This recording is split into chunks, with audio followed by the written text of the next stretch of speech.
Operation Roaring Lion. Israel attacks Iran to halt their quest to destroy Israel with nuclear weapons. Prime Minister Benjamin Netanyahu came across Numbers chapter 23 and verse 24 and left the note in the western wall. But I'll start reading verse 23. For there is no sorcery against Jacob, nor any divination against Israel.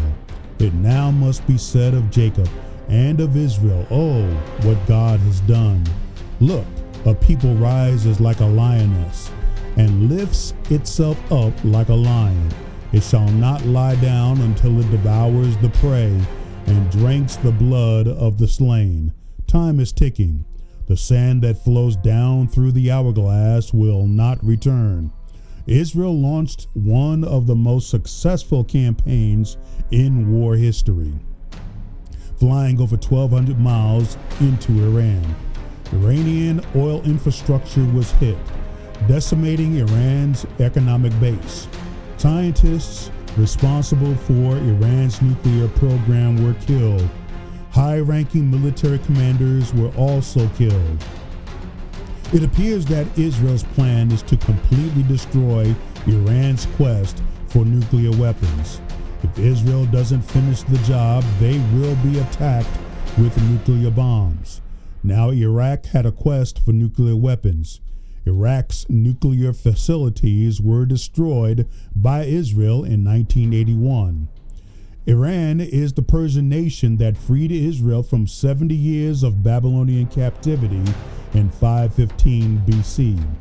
This same Persian nation will emerge as one of the nations bent on destroying Israel, known as Gog and Magog, or Gog of Magog, in Ezekiel chapters 38 and 39 and Revelation chapter 20. Israel is the dominant military power in the Middle East.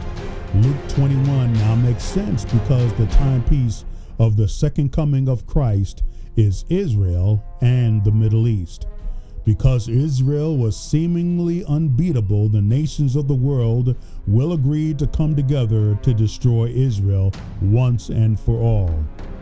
Here in Luke chapter 21, beginning at verse 20, but when you see Jerusalem surrounded by armies, then know that its desolation is near. Then let those who are in Judea flee to the mountains. Let those who are in the midst of her depart, and let not those who are in the country enter her. For these are the days of vengeance, that all things which are written will be fulfilled. But woe to those who are pregnant and to those who are nursing babies in those days. For there will be great distress in the land and wrath upon this people. And they will fall by the edge of the sword and be led away captive into all nations. And Jerusalem will be trampled by Gentiles until the times of the Gentiles are fulfilled.